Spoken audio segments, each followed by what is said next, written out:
So to get us started, I want to share this quote I often use in some of the talks I give from Carlos Tortolero, who's the founding executive director of the National Museum of Mexican Art here in Chicago. The museum field, like society at large, has a problem with racism and must face up to it. We need to admit that we have a problem. Then and only then can we move forward. So in response to those words, there's a variety of ways we can start.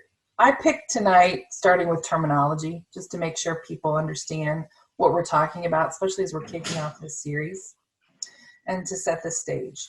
So Ben, could you walk us through a little bit of terminology around diversity, equity, accessibility, inclusion? Throw in any other key words you think we need to know along the way to kick us off. Yeah, absolutely. I'll try to keep this brief, but I think it's good at least to have a jumping off point for a definition. And, certainly, Noelle, Ashley, Cinnamon, if you feel like, there are different aspects of these terms that you want to bring forward, let's do that, because I think you have to, however you view these terms, it's good to establish a shared vocabulary, a shared understanding in your organization. We just went through a strategic planning process, and it was led by my colleague Dina Bailey from Mountaintop Vision, and she did that for us, and it was very helpful. Is certainly makes for a good conversation for our leadership team. So diversity, equity, access, and inclusion, I really see access, inclusion, and equity in a slightly different category than diversity. Diversity is sort of a state of being. We know from natural history and biology that diverse ecosystems are resilient ecosystems. And I think that that's true also for organizations and groups of people. And so the goal is to be working in a context of people who have sort of different aspects of individual or group identity, because they will be bringing lived histories and experiences and awarenesses that are unique to that worldview and perspective. And so your organization will be more resilient, more sustainable, and stronger in a lot of ways when sort of when they're diverse. Equity is really about it's a concept that's connected to the concept of equality, but I think, many of us have probably seen that illustration where you have a 5-foot fence and a 6-foot person and a 5-foot person and a 4-foot person and 3 boxes, and the sort of equal distribution is 1 box apiece, but the distribution that really allows everyone to see over the fence is that the 4-foot person has 2 boxes, the 5-foot person has 1, and the 6-foot person doesn't need one. And that just really acknowledges the fact that we all start from different places, that there's no such thing as a level playing field. When we're looking at our field or sort of any context for the ways in which people are working together. And so equity recognizes that, and it requires you to provide resources that will allow everyone to achieve that outcome, that same outcome. But those resources will often look different based on where people are entering. Access is really about lowering that threshold to participation. So whether that's a physical threshold or a psychological one or an intellectual one or a class-based one, an economic one, access is really about ensuring that people can participate no matter what, from any place or from any situation. And inclusion is really at the heart of the work that we need to see shift. Inclusive leadership, inclusion as sort of an organizational reality means ensuring not just that you are bringing sort of a diverse group of people into an organization, but that you are providing a context where leadership, access to power, where power is shared, where listening is happening, where Learning is happening. Inclusion is the hardest work. There's sort of that first level of it, which is some of what we're doing today. Diversity trainings, looking at HR policies and making sure that you can have diverse pools of candidates, bringing in diverse people from diverse backgrounds or diverse identities into an organization. But none of that will get you to that place where you are really a thriving, diverse ecosystem without the practice of inclusion, which is a practice of sharing power, looking at your own privileges, and making space for perspectives and individuals who didn't traditionally have access to that before.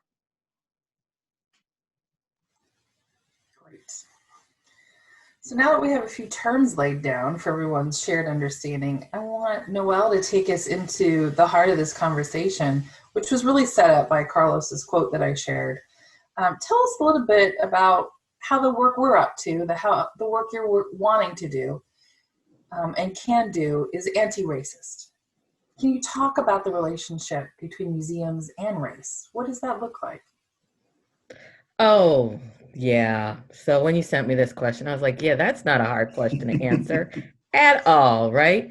I think when, and anti-racism has recently been in the lexicon quite a bit. A lot of people are familiar with Ibram X. Kendi's work, How to Be an Anti-Racist, which really unpacks the terminology and things like that. At a very basic level, anti-racism are policies and practices that go against what we define as racism. And it's more than just, if we look at what Ben was talking about, it's actively engaging in those activities on a regular basis. They become symbiotic to your organization. Now, when we look at the legacy of museums and race, it's a little complicated, right?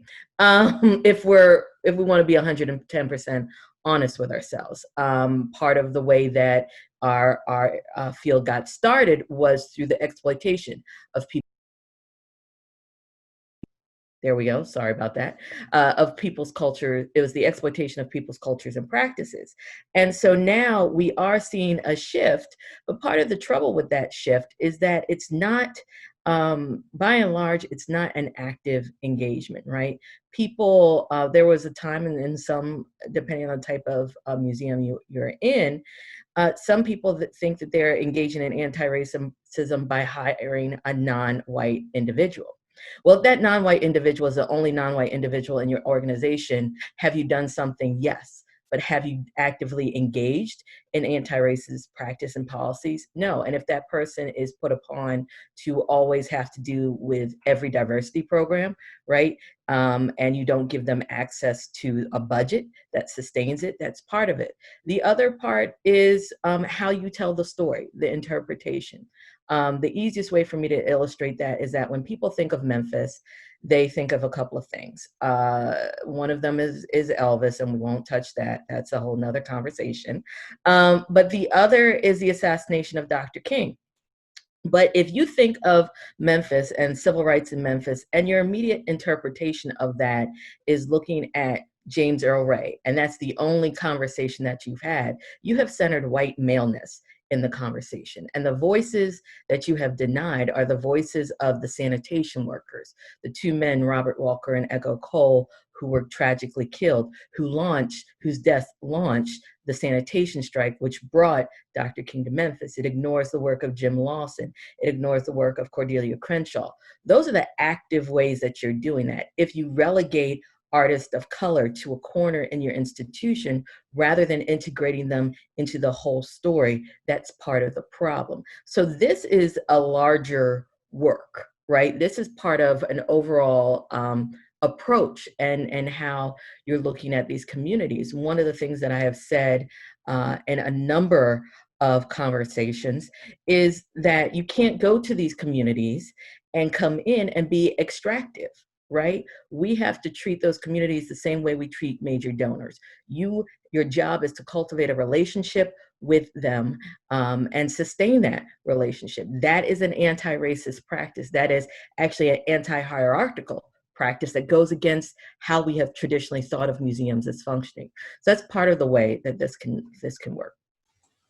Well, you really hit on the heart of this for a lot of people who are starting to enter this and thinking about where to begin. It's important to know right at the outset, there's deep history to this, there's deep legacies, but it's systemic. It's not just a one moment in time. It's really going to touch every corner, every avenue of the institution. And going back to the definitions even Ben said around inclusion, really thinking about where power sits and how even the best of work, the best of intentions can be derailed if the power equilibrium isn't in your favor. And so certainly we could add to what Noelle said, but I want to build on it too and encourage everybody to chime in when you want to. But I think moving to the visualization of practice is helpful. I think on many levels, each of us can understand, okay, something needs to change, something could change, but what does it actually look like? And we often get tripped up in those moments. And so I want to turn to Ashley for this one to kick us off. You know, what are the hallmarks of inclusive museum practice? What does it look like for you at the Whitney? At the Whitney Plantation? What does it look like in action? Maybe for anyone, like where have you seen evidence of it, and how do you describe it or to share with others? I want to just start by saying that I want to co-sign everything that Noelle just said, and Ben, you too. And I'm so happy to be part of this conversation. And you know, one thing that I think about a lot at Whitney, you know, we're a very recent organization. We have only been a museum since 2014. So our museum has never been anything but a plantation and then a museum about plantations. So we're in a sort of peculiar kind of spot. But with a typical museum, I like to think about the two levels of harm that have happened. So there's a historical harm and there's an institutional harm, oftentimes. In my sense, the historical harm that we have to deal with is the fact that our plantation, our museum, was a site of stolen labor for over 200 years. And so that is what we have to wrestle with. But oftentimes museums have not only that historical harm, but they also have an institutional harm where the institution then came in and created harm for the community through things like practicing segregation, not allowing or having like one day a week where they allow African Americans to come into the museum, for instance, to, what so many museums are dealing with, wrestling with NAGPRA and things like that. So there's institutional harm and historical harm. And I really want museum practitioners to think along those lines. So for us, in terms of, inclusive practice, I'll start by saying, it's I never want to say we're doing everything just right? I mean, I think that one of the things that for me that's important is over and over again, continuing to find and acknowledge and redress blind spots. That's one of the things. I mean, what you're pointing to, Noelle, about like, if what you're doing is hiring one person of color and saying, all right, we did it, that's not this kind of ongoing commitment. And so for me as a leader, that's looked like finding uncomfortably that I'm wrong, and then dealing with that, and then apologizing, and then figuring out how I'm going to fix it, and not relying on someone else to tell me how to fix it, but to do that work myself. So that's on a personal level, what that's looked like. On an institutional level, for us, I mean, just by our, what we do at Whitney Plantation is that we, the whole focus of our museum is on the lives of enslaved people and the legacies of enslavement that are ongoing, especially in Louisiana, but across the country. And so from our interpretation, that is a huge part of what we do. And then on an institutional level, our staffing, the way that we staff the museum is also very unusual. We don't have anybody at the museum who has prior museum experience. And we hire at the museum, I hire at the museum based on who I think is going to be a good fit for that. And that might be somebody, it's often somebody who has never interacted with our field at all, but they bring really unique perspectives. And these are people who are interpreting the history. I think that oftentimes we don't trust community members to interpret the history. But in our case, you know, we have descendants of people who were enslaved at Whitney who are interpreting the history of slavery.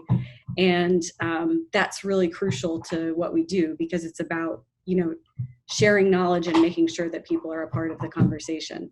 So those are just a few kind of institutional practices on our end. But I think that, you know, what's so important about what Noelle said, what Ben said, is that diversity is one thing, but inclusion is so important. And that if people can't come to work and be themselves, if people are going to come to work and be tasked with being the representative of their race, of their ethnicity, and then being expected to educate everyone else about that, that's not an inclusive workplace, and you're not going to do any of that good work. You know, it's just going to continue to overburden people of color. So those are some things that I think about. I'm glad you hit on leadership too, because I want to talk about that a little bit here in a second. And I'm just wondering though, before I move into that next one, if Ben and Noelle would like to add, I'm wondering, even like Ben being new at the Ohio History Connection, with the intentions you're bringing and the work that's already going on, have you started to see evidence of what inclusive practice looks like in those spaces? Yeah, I think your prompt is really a good one, because really understanding what this looks like in practice is important for all of us in order to sort of begin imagining that in our institutions. I think one of the ways that I have tried to move toward inclusion as a baseline for better decision making is to really expand the leadership team. So, you know, when I began, the decisions that impacted the lives of most people in the organization were being made by a group of somewhere between 2 and 5 people, depending on sort of when the time was or what the decision was. And we shifted now to a leadership model where we have a group of 22 people in a leadership team. And, you know, conventional wisdom, you know, says that that's too big a group to make decisions, to be effective. And we found that absolutely not only to be incorrect, but that it has really strengthened the relationships across departments and divisions, and the decisions that we've made have been so different than the ones that would have been made by a smaller group. That sense of like best practice in our field, we have to just keep pounding away at that, because inclusion requires an entire different set of best practices, and they are often about ceding authority. Both, you know, my colleague in Hawaii, Noelle Kahanu, put together a symposium where she talked about ceding authority as giving up authority, but ceding authority as implanting the seeds of authority throughout, you know, across the place, and shifting that paradigm. So many of us see it as seeding with a C, but in fact it's seeding with an S. And so I think finding ways to cede authority, making sure that there are groups of staff who are not in the leadership, who have access through committee work. We have a rapid response team who brings issues that they feel the organization needs to respond to this leadership group. And they make recommendations, and you have to not just make space for that, you have to listen, you have to take it seriously, and you have to act on the recommendations. You can't get 5 recommendations and say, no, we can't do any of them. So you have to back up sort of what you're setting up with a willingness to cede that authority and to make decisions that maybe wouldn't have occurred to you. And I would just like to add to that inclusion also means diversifying your pipeline, right? Too many times what we do is we hire people only from the schools that we know, programs that we know, things like that. And I can't tell you how many conferences conversations I've been a part of where someone's like, well, we just can't find qualified Black candidates. I can tell you at least 3 HBCUs off the top of my head who are doing museum studies or public history work, who have qualified candidates. If you have not reached out to ATOM or the Association of African American Museums to get qualified Black applicants, you haven't done the work, right? If you only go through the channels of your institution and what you think is possible, then you have limited yourself, and there are minority students at some of these top museum studies programs across the country who are having trouble getting their foot in the door because you simply refuse to look at them, or you simply refuse to view them as viable candidates, right? So that's part of the issue. And then part of it is, as a field, we got to do better in recruiting people to other areas. Typically, we find a lot of minorities in curatorial or interpretive work. We are not finding them in exhibit design. They're hard to find in preparator work. They're hard to find in collections work, and they're hard to find in conservation work. And I don't think it's the fault of those individuals. I fault the field for not recruiting people and not helping them at a very early point in their career, perhaps at the undergraduate level, to understand that this could be a plausible career. A lot of exhibit designers I know were former architects, and they decided, I'm not interested in building a building, right? Well, how many architects, Black architects there are? There aren't that many, but how many people started an architecture program and realized that wasn't for them, but would be really great exhibition designers? Those are the sort of things that we have to look at. So we have to not just reach out, but we have to look at the pipeline, how we're diversifying the pipeline, and pulling folks in that way. Great. Well, let's go back to that question of leadership, because we've all kind of touched on it. It's something I've read about, frankly, quite a bit, the state of leadership in the museum field. What decisions are made in the C-suite and that top level, whatever size of organization you're in, and how those decisions are connecting, being impacted by the board dynamic, can really set the agenda for a long time for an organization. And leadership, I have found, can often be less engaged in this work or less aware, often not sitting in the room when conversations that are really difficult and heartfelt and transformational are happening. And just even loop to my next question, that what I find often is, and you all know this, we've talked about this, that educators are the early indicators of what needs to change, and they're interfacing with the public more. And sometimes there's just this stop between that frontline experience, that classroom experience, and what audiences need, and where it goes up the chain, if you will. And let's talk a little bit about leadership. What do you think needs to change? Why do you think there's this blockage many times? What do leaders need to be aware of? And what can they influence in their institutions? Anyone can go first. Let's go with Noelle. Look at her, she's ready.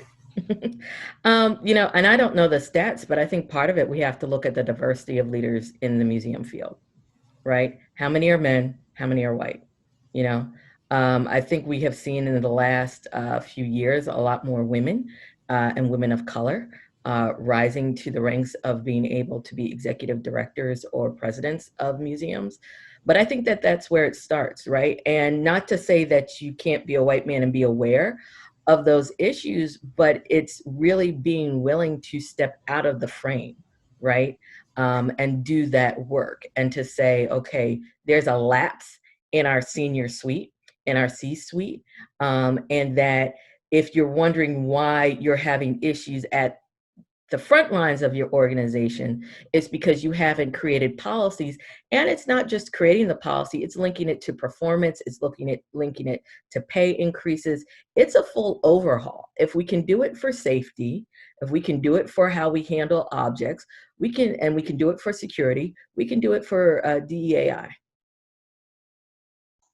I also think, to Noelle's point, that this is also a problem of the pipeline, right? Like what I see happening, especially with young museum professionals, this seems like the theme of what's been happening in the last few years, is that people with really interesting and good ideas who want to transform the museum field are getting into those curator, lower curator level positions. They're getting into education. They're bumping up against these kind of problems that are coming from that established leadership, and they're getting out of Dodge, right? Because and I can't fault them for that. If they're not making the money and they're constantly hearing, no, we can't change it, there's nothing we can do, and they're not seeing themselves represented in leadership, then we're losing all of these potential people who could really advance the field, I think.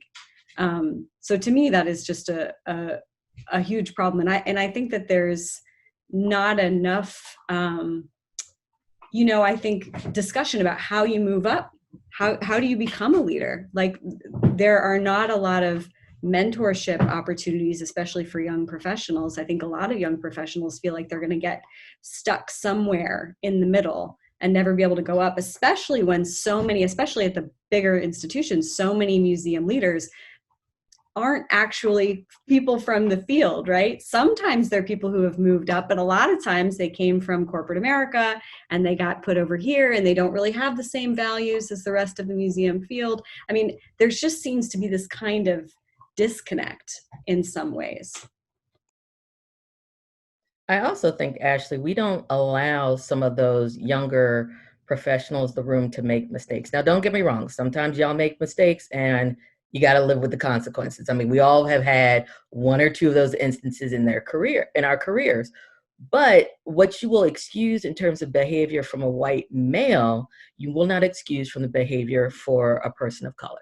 And that's problematic, right? Like, if you're not making allowances and saying this is a growth opportunity, saying, let's work on this, this is how you recover from this. If there's not that sort of grace and generosity in terms of cultivating, then how are people going to learn? Now, I absolutely get it. Some folks I know who are in management are like, that's not always the case. And I understand that as well. But part of it has to be creating that space. And I don't see that happening enough. I think that the standards put on people of color in the museum field are extremely tight. And when they don't meet them, they're out the door. Whereas for someone else, there's a lot of lax, there's a lot of slack given. And I think we have to shift that. If we can shift that and make that consistent across the board, clearly there's always going to be like the no-go things, sexual harassment, discrimination, you're out. But for these other things that are managerial growth points, why can't we do that across the board for everybody? Yeah, I would just like to reinforce that. Absolutely, Noelle. I feel like I see that all the time. There is an expectation when Indigenous staff or staff of color speak that they are speaking to an agenda in a way that there's not that expectation often if a white staff member says the same thing or speaks to the same issue. So I think, that's the place where that sort of first step, like step one around inclusion, are things like trainings in implicit bias and unconscious bias and, sort of that, structures of race, all of that, because people need to even just understand what's at play so that it can get called out, right? And so I think that, I just want to say I absolutely concur that that's happening regularly. Well, I know that I'm always curious about this question, and I hope that you'll be willing to share a little bit with us. Tell us about your journey from belief to practice, but also maybe tell us about any catalyzing moment that would have happened for you to solidify the path that you're on. Our colleague, Chris Taylor, who's now the Chief Diversity Officer for the state of Minnesota, but before that, he was the head of Diversity, Inclusion, and Community Engagement at Minnesota Historical Society. He talks a lot about catalyzing moments or epiphanies, that it's this heartfelt, maybe it's a hit in the stomach, maybe it's this burst of brain power, something that tells you, oh, my journey just took a new turn, or I need to double down. I need to think differently about what I believe and as I manifest practice. What are some of those stories you can tell or share? Who wants to go first? You got one? Noelle, you got one? I hate to keep talking first, but I'll do it. I'll give you guys some time to buy and think about them.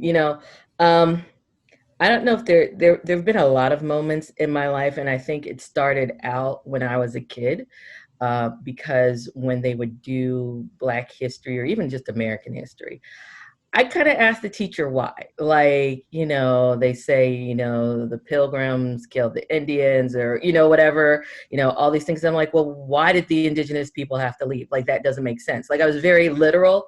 I could be very rational as a child. So I was the one like, or they'd say such and such did this. I'm like, so what about the slaves? What were they doing? And if you just tell me that they were happy, I'm like, that doesn't sound right to me. That doesn't gel right. And because my parents kind of cultivated us going to museums a lot, I kind of became interested in the stories that the objects tell. It didn't solidify that this is what I wanted to do until I got to Howard University and I met Dr. Elizabeth Clark Lewis, and she introduced me to the concept of public history. And I was like, that's it. I like history. I like the story. I like making the story accessible to people, right? And finding interesting stories and ways to make that connection. And so that really evolved for me through the Park Service. I became really skilled at interpretation. And so that was kind of like part of my journey. One moment where I was like, okay, I've done a really good job was as a contractor for the National Museum of African American History and Culture. When they were opening, I was working with Spencer Crew on their Great Migration exhibition. And at one point we were like, we're doing the Great Migration, we need an international aspect. And I was like, who do I know whose family came in internationally? And I just had to sit there. And I went to Howard. I know a lot of international Black people, but who would have come during this time period? I realized one of my friends, Omar Eaton Martinez, that's how his dad came. He came in the 60s. And so I called him up. I said, hey, can I talk to your dad? Did he want to be in the museum? Turns out his father said yes. And we had a great conversation. And it means a lot to know that his story is up there, right? And so that the family can see it. And even my own family is listed in the interactive. That's a moment where I'm like, okay, this feels right. These are the stories I want told. These are the people. I like amplifying the stories of just folks that you wouldn't think of, but whose story fits in the larger context of American history. Ashley or Ben, would you like to share something?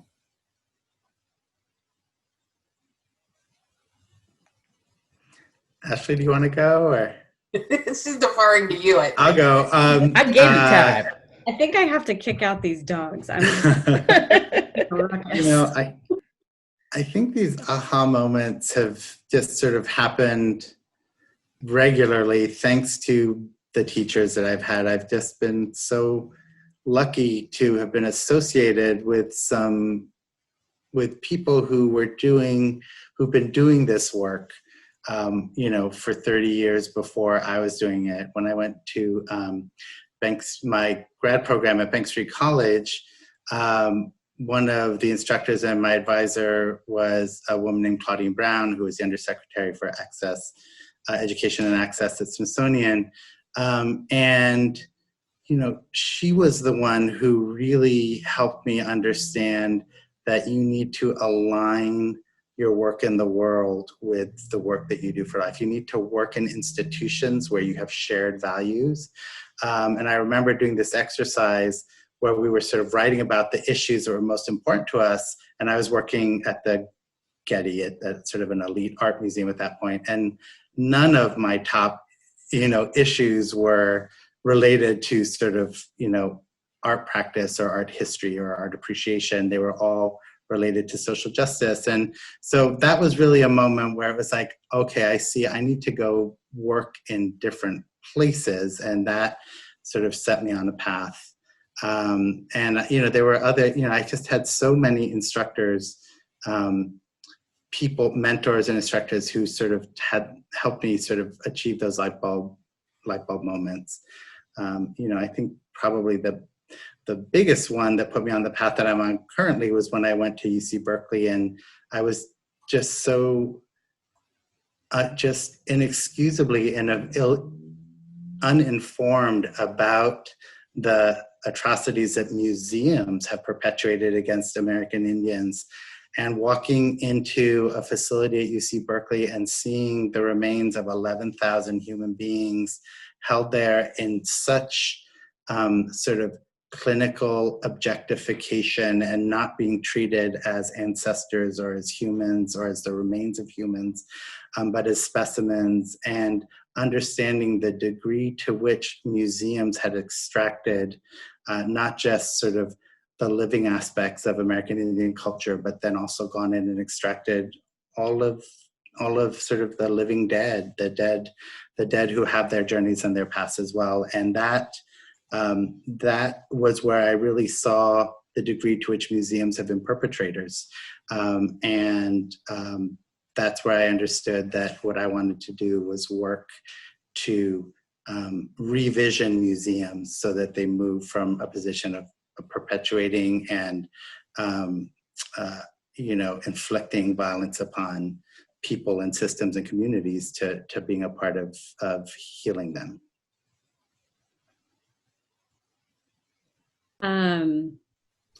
I think, I've been interested in the history of race and slavery as far back as I can remember. I honestly don't know a time in my life when it wasn't fascinating to me.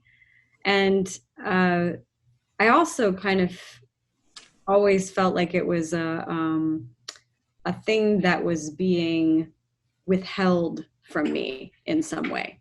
I had a few teachers who I think departed from curriculum and took it upon themselves to educate us.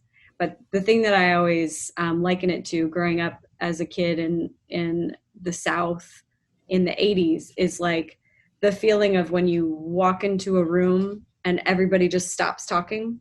Like, that they were just talking a minute ago and now they're not talking anymore. That's how I felt that all of the adults in my life felt about the civil rights movement. It was just this thing that was just right there. And they would sometimes talk about segregation, and there were still the ghosts of it everywhere. I mean, there were still like, segregated water fountains still in the middle of town. It's just that like they didn't have signs anymore, so you could just feel that it was all right there. And I always felt like I wanted that explained to me, and it wasn't explained very well. And I think, so I always read about it constantly. And in my, when I was in grad school for my MA, I remember going home to North Carolina, and I went to a plantation, and I just had an epiphany that I wanted to move back to, I was living in Colorado, and I wanted to move back to the South, and I wanted to work in a plantation interpreting slavery. It's just that I thought that I was going to have to work at a normal plantation and try to wrangle it, turn it around. After working for a few years for History Colorado, coincidentally, Whitney Plantation was opening right at the same time that I was moving to Louisiana. And I was able to kind of to make a case to come there and work there and be the first museum employee there. There had previously been a research director. But I think that, it's hard to put my finger on a moment, because it just feels like it's been there's not been an option, if that makes sense. This is the only thing that I've ever really, really cared about. And so as a result, I can't really say even why I care about it so much. I don't understand why people don't care about it. This is the story of us, I think, and it's so crucial to understanding where we are. And I feel very proud and humbled now to get to be a part of an institution that tells that story, so that I can correct those things, right? I can help to correct those things, and my team of people that work with me can help to correct those things that weren't done right. We have been gifted so many wonderful questions from our participants, and I want to turn to those. I want to see if there's anything else my dear colleagues want to share or talk about before we move to those questions. I'm so grateful for everything that you've said tonight, and I know that it's been resonating with our audience because they've been generous in their response as well. Any last words before we move to questions? Good. All right. Well, I'm glad we ended on the note of personal journey, quite frankly, because it is within all of us to do something. And it really requires the internal work to do the meaningful work, whether it's inside the institution or externally in communities where we work. So thank you for that.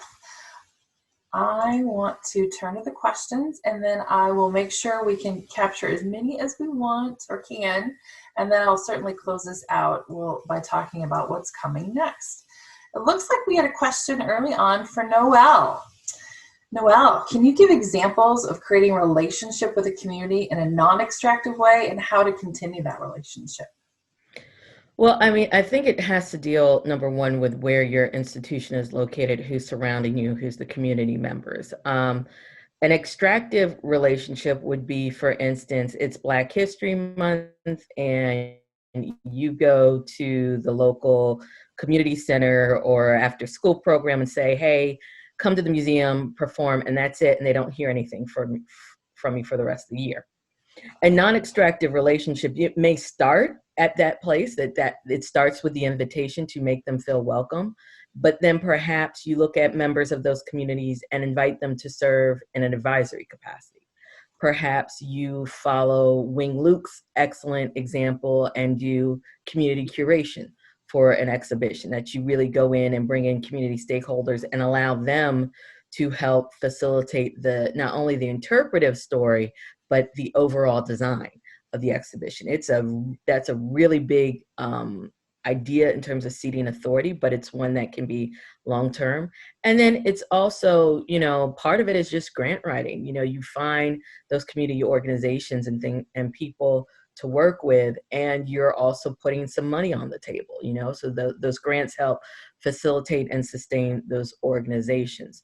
The whole point of it is that if we know not to approach a major donor and cold call them and ask for $50 million, that we know that it is a long runway to get that $50 million gift. It is the same thing, the same approach, the same theory behind what your overall goal is in terms of seeing more community involvement.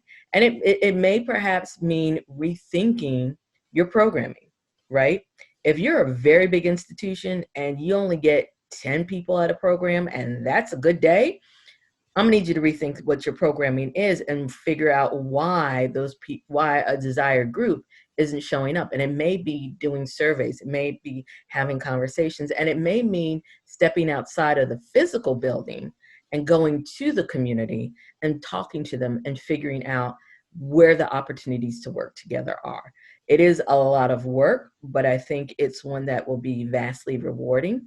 But it is a very deliberate action. Thank you. We have another one that's being directly asked to Ben. How is that group of 22 people comprised? Is it a range of staff from all departments and in various ranges of management levels? It is a range of staff from a lot of departments. So all of the divisions in the organization and a number of departments within those divisions are represented. There is also a range of leadership in there, although everyone in there is, either sort of works directly with one of the leaders in the museum or, is a division head or a director of a department.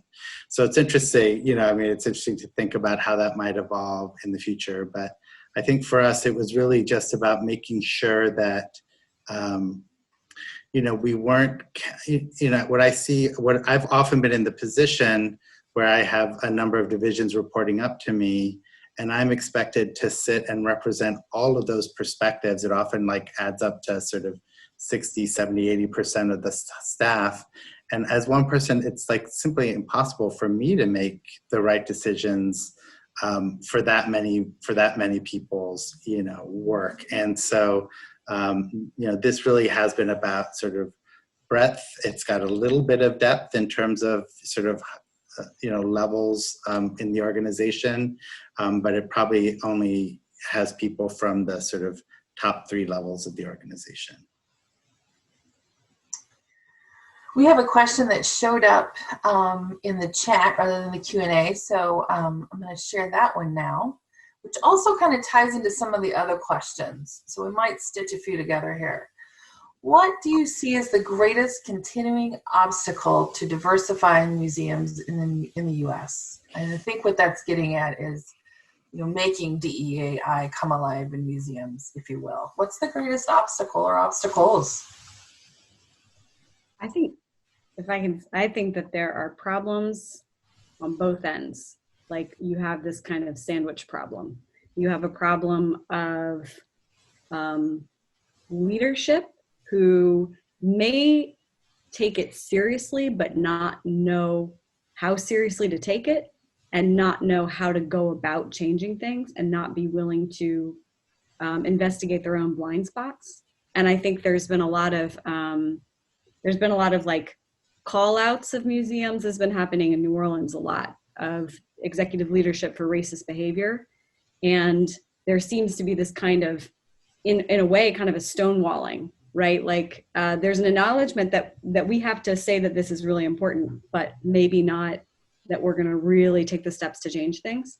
And then you have another problem on the bottom, which is unpaid internships being the way that people get into the field. This is a massive problem, and I think everybody needs to be taking it very, very, very seriously. This is excluding people from our field. Nobody wants to have to be required to pay money to work a job in order to get their foot in the door, right? And I think that, I had to do an internship. Like, a lot of people have to do these things, but it is just so deeply not equitable. And I really think that as leaders, we need to start taking that very, very seriously. I got a more succinct answer for you, Cinnamon. Yeah. It's white supremacy. That's it. It is, and it filters into all levels of the organization. It's how you center, which voices you center. It's who you view and what you normalize in terms of what leadership should look like, what's appropriate. A lot of times this idea of cultural fit is based off of a definition of whiteness and not a definition of diversity. So if you want a very succinct way of looking at it, it's white supremacy. And we've got to get real comfortable with dealing with these ideas of white supremacy and whiteness within the field before we can even, as we're dismantling it, for us to achieve true DEAI. If you can't say the words white supremacy, if you can't acknowledge whiteness in the work, I don't know what you're doing, because there's no way that you're going to do DEAI work without acknowledging it. To build on what Ashley was saying, I think it's the unpaid internship problem is part of it, but it's also the lack of a living wage. And one of the things I'm really proud of at the National Civil Rights Museum that we've done is that within a year of someone's employment, they will receive $15 an hour. So you may start out a little bit below 15, but it's more closer to a living wage. But by the time you've been here and you're more secure in the position, you've hit $15 an hour. I think that's a big example. But when I hear there are positions and they're paying $7 or $10 an hour in San Francisco, come on now, or New York, you might as well just not pay them anything. That's ridiculous. You're just throwing coins at it. So that's the other phase of that. But I think both of those function as a part of whiteness and white supremacy, what you've normalized as appropriate and the way to get into this field. We've got to open that thinking. We are at our 1 hour mark, and I want to be incredibly respectful to my colleagues who joined me tonight. We have more and more questions. I think my best way forward is for Elizabeth to share my email address in the chat for you, as well as if panelists are interested, they can share theirs. I know that has been going on a little bit. Otherwise, I can bring in questions and ask them to our panelists later so that we're respectful of time. I know we can't clap loudly and show our enthusiasm for the folks who joined me tonight, Noelle, Ashley, and Ben, but I know my heart is bursting with gratitude for all of you being with me tonight, and I know we've benefited from the conversation. I grow each time I spend a moment of time with each of you, so thank you. And I just want to conclude by saying we're not done. We have 3 more of these great conversations to come. The next one is on October 22nd, titled Museums Are Not Neutral. We'll be looking at really the past 5 years and how the museum field has witnessed a reckoning. You've heard about this a tiny bit with the movements that have been going on, the protests that have been going on, the open letters to museums. We'll talk about this, and we'll also talk about the notion of neutrality and how museums are not neutral.